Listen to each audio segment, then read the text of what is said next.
Welcome into Tapping Vegas, brought to you by Better and Green, and today we're breaking down UFC 98. We are back in the Apex.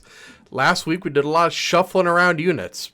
Came out, didn't lose any, didn't win any. So, you know what? Let's try to win now that we're back at the Apex. Unfortunately, the last pay-per-view wasn't great in my opinion, and we get thrown straight into a pretty rough Apex card if we're not going to lie to ourselves. Bobby, do you want to take this first fight away? First fight, we have Thimba Garimbo versus Nico Price. Nico Price is a guy I've been a fan of for a good majority of his career. He's 16-7 right now. Always brings the violence, always brings the action, win, lose, or draw. Coming off a unanimous decision win over Alex Morano back June of this year, who we will be getting to later.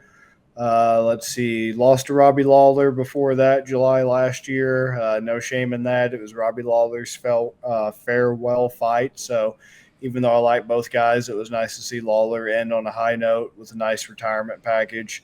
Lost to Phil Rowe before that, December 2022. So took some time off, which was probably a good idea because he's been very spotty. You know, he'll win, lose type thing. Currently kind of on a little bit of a skid because he hasn't won since 2021 was his last win against Alex. Oh, excuse me. So right now, Alex Oliveira, he fought October 2nd, 2021, won unanimous decision, lost to Phil Rowe by punches December 2022, lost to Robbie Lawler July last year, and then beat Alex Morano June this year. So he's 2-2 right now, has last four. And yeah, has a lot of power. Usually either finishes you or gets finished. Been in the UFC a while. I forgot that he's been around since 2016. That's when he made his debut in the UFC. Won with an arm triangle finish over Brandon Thatch. Beat Alan Joban. Good win there. Lost to Vicente Luque. No shame back then. You know, beat George Sullivan. Beat Randy Brown. Beat Tim Means. Beat James Vick. One of like only two up kick finishes in the UFC. The only other one belonging to Tony Ferguson when he up kick knocked out James Vick. So guy's been around for a while, always exciting, always action packed, and just slugs it out. You know, 6 foot, 76-inch reach. Guy fights long, 35, but has a lot of miles. Unfortunately, a lot of damage. Not super old, just been in some wars. Thimba Garimbo is kind of like the next guy coming up, 33, so not a big age difference there. Only 13 fights, 4 losses. Apparently he's buddies with Kobe Covington, says Kobe Covington was, letting him eat free of charge or whatever, paying for some of his meals, sleeping at his house, that type of thing. They're teammates, or they were at one point. So surprisingly, nothing but good things to say about Kobe Covington. Currently on a 3-fight win streak, unanimous decision over Takashi Sato, strikes finish in round 1 over Pete Rodriguez, unanimous decision win over Ramiz Bermagi, lost to AJ Fletcher by guillotine. So been in the UFC only since 2023, so just over a year. His debut was when he lost by that guillotine to Fletcher. No shame in losing your debut, and recovering on a 3-fight win streak since then. He's been knocked out before on the regionals, primarily loses by sub, though. Actually, I think he's 50-50 right now. So he 50% of his losses come by sub, 25% by TKO, 25% by decision. So I don't think that this is going to be a grappling match at all, even though Nico Price has submission wins on his resume. I haven't seen him use his grappling in years. Like I said, he primarily wants to stand with you. He wants to make it exciting. Doesn't matter if he thinks or knows he has the grappling advantage. He's not going to take it. He's not going to shoot a takedown. He's just going to stand in the middle, and he's going to punch until one of you is unconscious. So that pretty much plays right into Thimba Garimbo's game plan and what he wants. So I'm kind of changing my mind of what I thought was going to happen here, because as I'm looking at Tapology, I see that even though he loses a lot by sub, he himself surprisingly has a lot of submission finishes. So that's interesting. I don't know if that's going to translate to the UFC, since he lost by guillotine and has a strikes finish but no sub finishes. But very interesting to see that. See if that's maybe just an underutilized aspect of his game plan that we could potentially see in the future. But at first, I was on Nico Price because Nico Price is always a live dog in any fight that he's participating in, because he does have the power to be a difference maker in any fight. And even if he's getting pieced up, he can switch it off and win with that power. But at this point in his career, I think it's time for him to hang it up. And I really do understand why Thimba Garimbo's a minus 380. Price is a plus 300. I get it now that I'm looking at it and thinking about it a little more heavily. Excuse me. So checking out my winning methods here.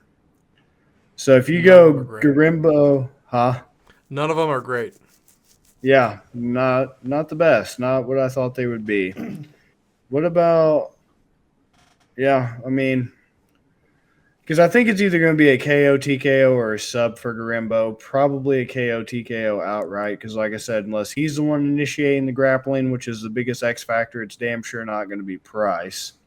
So I'll just say Garimbo by KO TKO or sub at plus 110 is what I'm going to go with to take the edge off a little bit, because submission decision, you're not getting anything, and KO TKO or decision, you're not getting anything. So plus 110 for me. What do you think? See, I think it's going to be KO or decision, but KO decision is minus 250. Nico Price just doesn't have the chin anymore, and in 15 minutes, he definitely can be knocked out. So that's just kind of my way to game the system, since I'm not going to get anything off a decision, and he just really can be chinned at this point in his career. Or if not chinned, at least TKO'd and cut up bad enough to where it could get stopped. Because something about those new damn gloves, people were complaining about, they don't necessarily lead to knockouts until they finally started getting knockouts. But I saw an interesting theory circulating on social media that what they lack in knockouts, they more than make up for in cuts. Because we've seen some pretty brutal cuts in the short amount of time that those gloves have been around that might have some statistical significance. That's true. Okay, I'll take the KO decision at the minus 250. I hate that number. But if I take the decision like I want, then we're guaranteed a loss. So I'll go the double method and just kind of hedge our bets. Save us a little bit if possible. Right. Moving on to the next fight, we have Abdulrazak Al-Hassan versus Josh Fremd. This one, the odds are much closer. I really thought that Abdul was beating up on Cody Brundage before that fight got stopped. I get it. They were illegal elbows. I'm sure Brundage was a little shaken up, but I really thought that he could have kept going. It kind of gave me shades of the Bryan Battle fight. I just can't do it. I can't lay it with Josh Fremd, even though he's plus 140. I think I have to go with Abdul. I thought he looked good. I think he's going to be able to get it done against Fremd. It surprises me, though, that Al-Hassan is 9 years older. But he's really good and trained in judo. I believe, what's his name? Like the Judo King, something like that. Yeah. But I just think Abdul's going to be too talented for Fremd. And I guess I'll just go money line here. Minus 166. It's close enough. It's underneath that 200 mark. What do you think, Bobby? This one's tough because I'm absolutely not a Razak Al-Hassan fan at all. I also don't care for Josh Fremd, so it's very difficult to try to figure out who I want to win because I don't like either one of them. And they're both honestly terrible, and they both honestly should not even be in the UFC. But for some reason, they're still holding on to Abdul Razak Al-Hassan, hoping he gets another highlight reel knockout he hasn't had since like 2018 or 2019. But I mean, it is what it is at this point. I was hoping they'd be asleep at the wheel and give me some good odds on KO TKO either by itself or in tandem with something. But right now, Razak Al-Hassan KO TKO by itself minus 110, sub plus 1800, decisions plus 7. Al-Hassan KO TKO or decision minus 150, KO TKO or sub minus 115, sub or decision plus 475, draw plus 5,000. So you're just not getting anything good on this at all. And I don't think Josh Fremd is tough enough to be able to make it if Abdul Razak Al Hassan does come out and does try to put his lights out, I do not think he can make it. So yeah, I'm just gonna stick with the money line on this and go with Razak Al Hassan myself. Yeah. Yep. Play it safe, especially on a card like this. Sometimes that can be what saves you. All right, Bobby. Let's take the next fight. Daniel Rodriguez versus Alex Morano. Oh joy, another great fight, another battle of aggressively average mediocrity we got going on. So Daniel Rodriguez is coming off a brutal loss June this year to Kelvin Gastelum. If you're losing to Kelvin Gastelum in the year of our Lord 2024, you need to find a different avenue to make money because fighting's not it.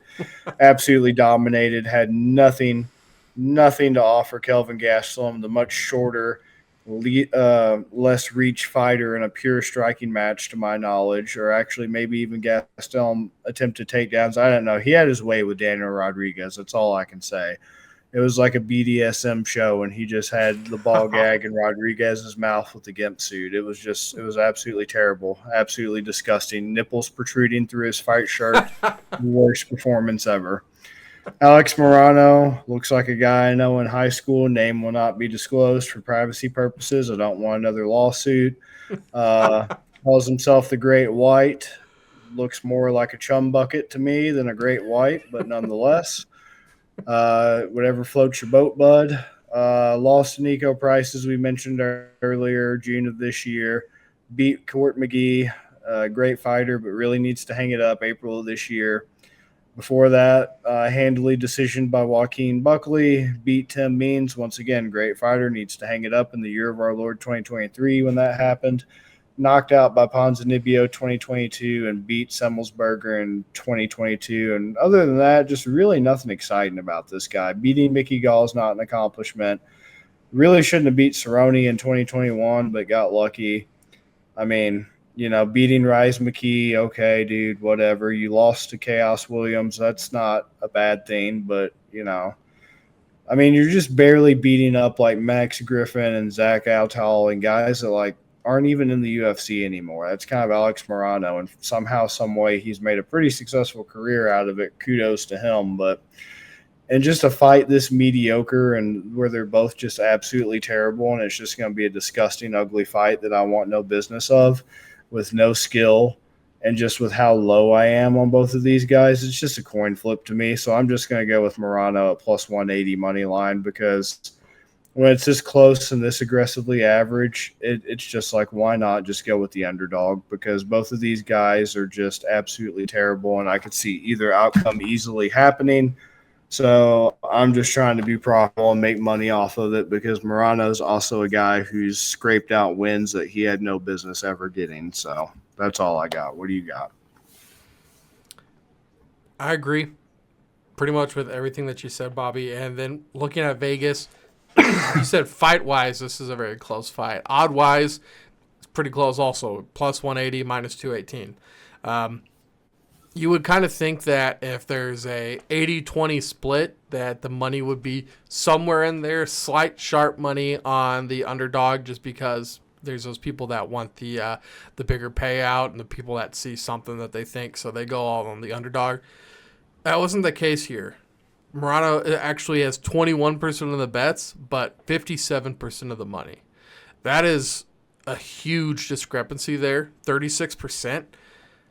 At a line this close, that's telling me something. That's telling me that somebody knows something, and it could be exactly what you're saying. Here, you got two guys very similar. A lot of people on the underdog here. Maybe that's it. Maybe there's a little something else that we don't know about. So I will also be with you with Morono. You can get him at, I really wish this would be better. I wish you could get a Morono decision at something really good, but it's plus 275. So you're not even getting an extra 100 on just the decision. You do decision KO, which would be what he would get, plus 185. It gives you an extra 5. So it's all crap. I'll just take Morono with the money line with you, the plus 180. Hopefully he wins because that would be a nice payout for us. Yeah. All right, let's move on to the next fight. We have Grant Dawson facing Rafa Garcia. Grant Dawson, I believe he is, the biggest favorite of the cards on the card that we're talking about. Man, I think Grant Dawson just has that wrestling edge. That's just going to be too much for Rafa. I really do. Rafa also hasn't fought since the beginning of 2023. So I'm worried this is going to be a really boring fight. Like, I can see Dawson taking him down and just doing kind of lay and pray. Tap, tap, tap, pat, pat, pat. He has a lot of sub wins. He has a couple in the UFC. So it makes you want to lean that way. At the minus 425, it's like, what are you going to do with that? You can go over to the winning method, double method for Grant Dawson, sub or decision, minus 370, which I feel like is the way to go here. I think it's going to be a decision or a sub. KO sub, I mean, it's an Apex card, so you get the smaller cage. Even if you just do Grant Dawson decision, just the single decision is minus 160. It just sucks, man. All the odds on this suck. So it's like, what do you do here? I don't know, Bobby, because like the most obvious one, the submission decision at minus 370. It's like, well, would you just take the money line in case he gets the knockout? And it's like, well, if you go down to the minus 160 decision, it's still minus 160. Like, it's still not a great bet. And then you took two methods of victory off the board. So it just seems like I don't know if anybody's making money off this fight. This just seems like a fight that Vegas is just going to scoop it all into their pockets. I really don't even know what to pick here. So I would like to know what you're thinking. I mean, I pretty much see it how you see it.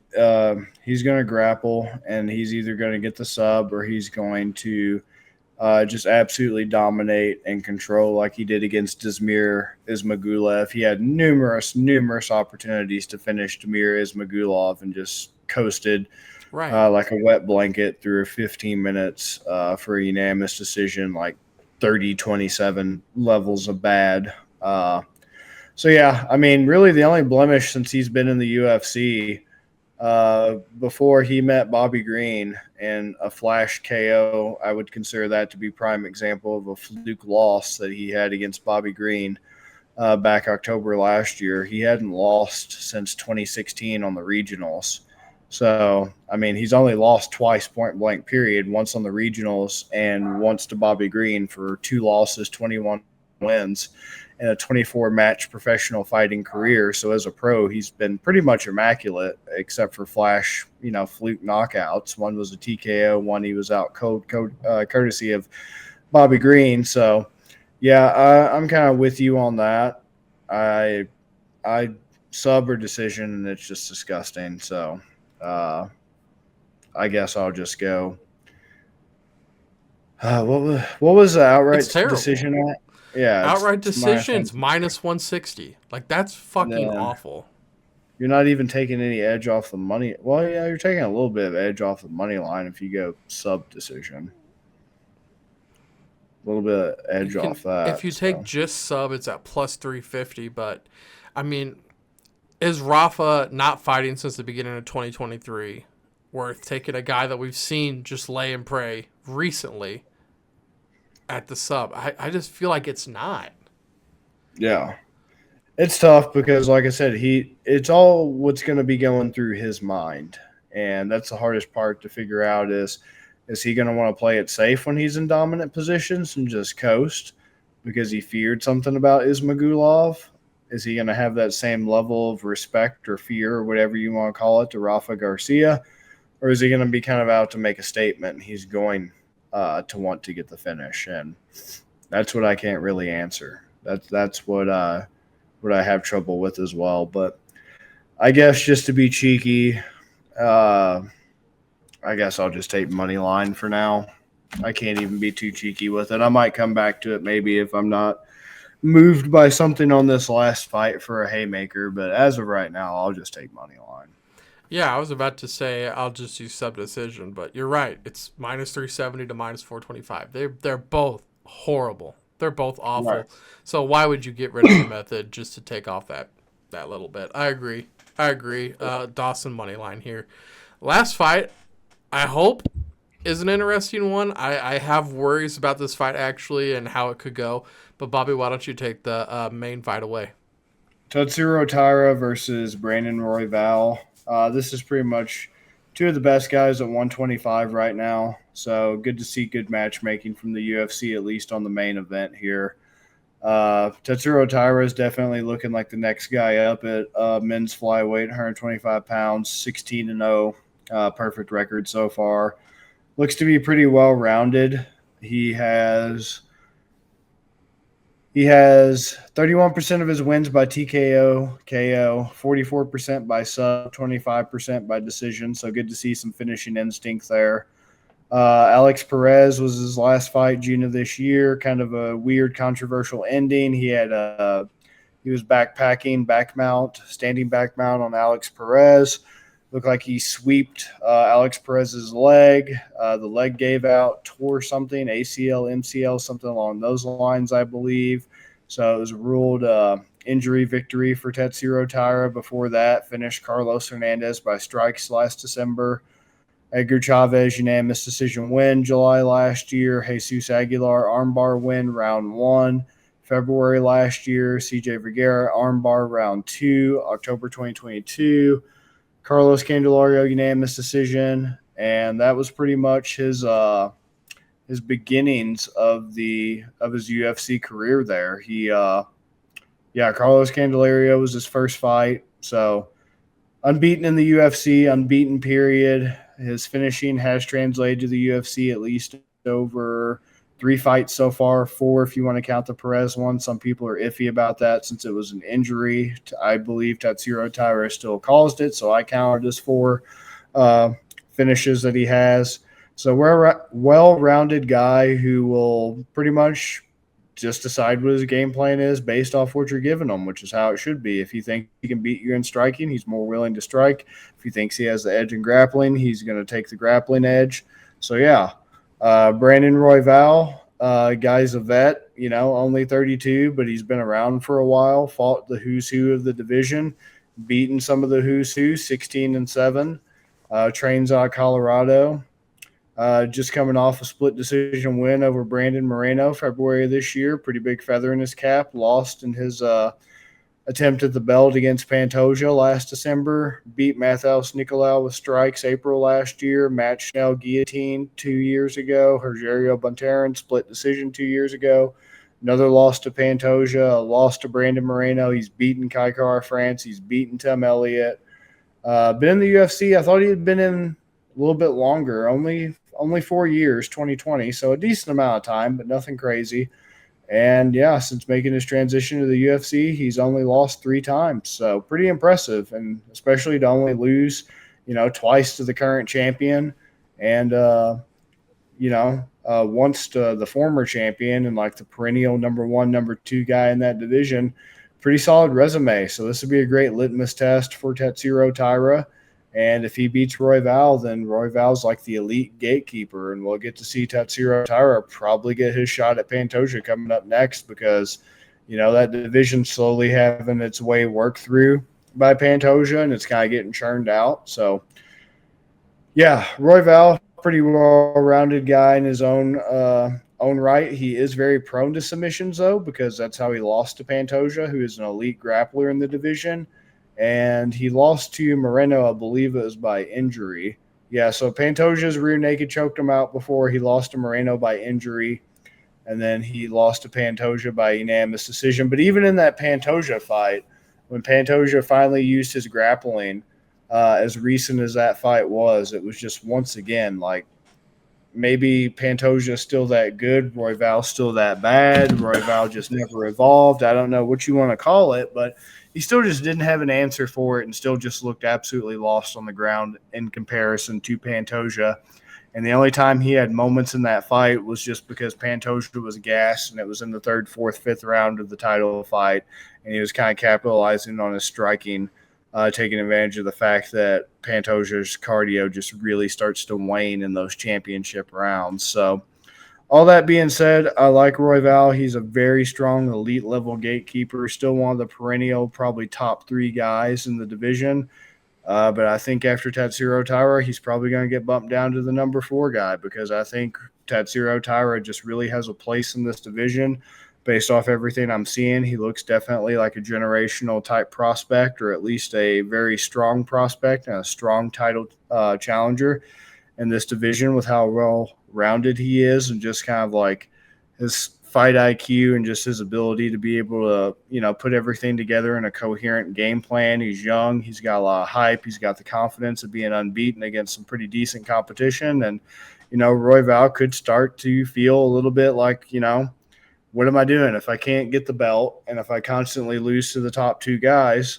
What's going to be his motivation if he ends up losing to Taira? Just kind of feeling like third best is great when you take into consideration the minute, small amount of people that even make it to the UFC, let alone hang around, have title aspirations and attempts at getting a title and are top 5, top 10 in their division in the entire world.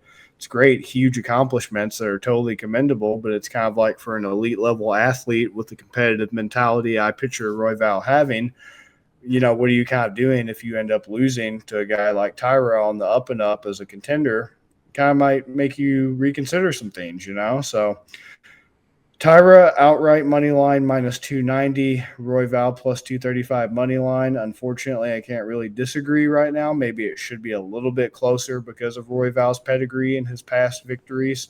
But overall, with how Taira's looking, I can't really scoff at it too hard. Kyra KO TKO plus 650, decision plus 250. So you're getting some good like single methods there if you're going with Taira, because I'm going to be going with Taira on this. KO TKO decision for Taira, double method plus 140, KO TKO sub plus 100.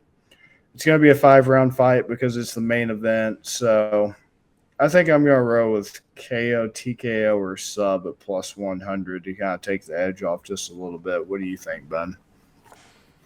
I think you probably know where I'm about to go with this. Before Taira beat Perez was like the guy that just never fought. Everybody was like, who is this dude? Who cares? And then he came back, had a close fight against Makayev, beat Matthias Nicolau, and then had that injury to Taira. It looked like I believe he was leading in strikes against Taira. And then you look at Royval's fights, and he did lead in strikes against Pantoja, but lost because he didn't have the control time. He lost the decision to Pantoja. And then he just beat Moreno, beating him on strikes. This is kind of what I'm thinking too. So Alex Perez is the best guy that Taira has fought, and then Royval has fought Pantoja multiple times, Brandon Moreno multiple times. I just think he has a lot of experience. And also, if you look at what has happened recently in the UFC, I mean, pretty much the worst stuff has been happening, right? Bilal wins, freaking Sean O'Malley loses, Grasso loses. Unless you're Alex Pereira right now, like these guys that you're wanting to see win, they're all losing right now. And I feel like that is kind of the spot we're seeing Taira right now. Like he's the next good thing to, like you were kind of alluding to, make this division exciting again. He's good for the division. It's somebody new, so it's not just Pantoja fighting the rotation of the Brandons between Royval and Moreno. I think Royval wins this fight. I really do. I'm going to take Royval on the money line, but what's interesting to me is, so Taira does takedowns too, but Royval is like a rear naked choke specialist, and you can get Royval to win by submission at plus 1,800, and I think that's a very good chance of happening. I like it. Taking the method I usually go. Nice. Throwing out the big ones. That is really tantalizing. I would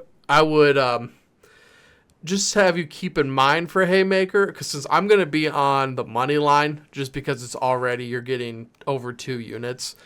But yeah, I think I'm going to have to go the Royval here. I think it's going to suck for Taira. It's going to suck for the division, but I think he just has the experience here.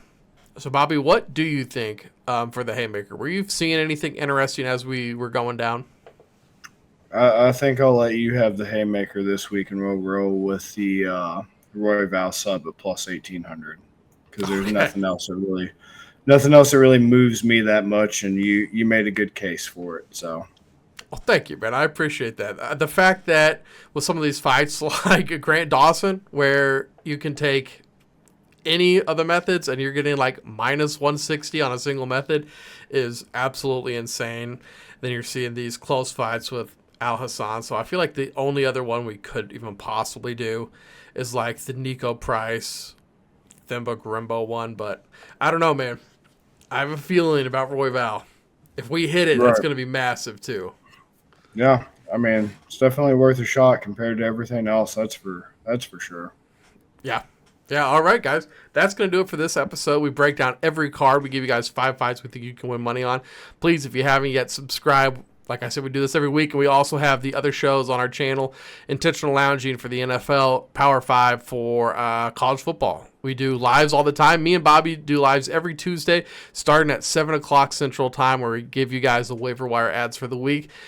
Always posting articles over on bettergreen.com. Bobby's posting multiple fantasy football articles a week. I'll have, I believe, 2 MMA related articles coming out this week. So make sure you guys check that out. Again, bettergreen.com, better bettor green.com. And we'll see you guys next week. Peace, guys. Peace.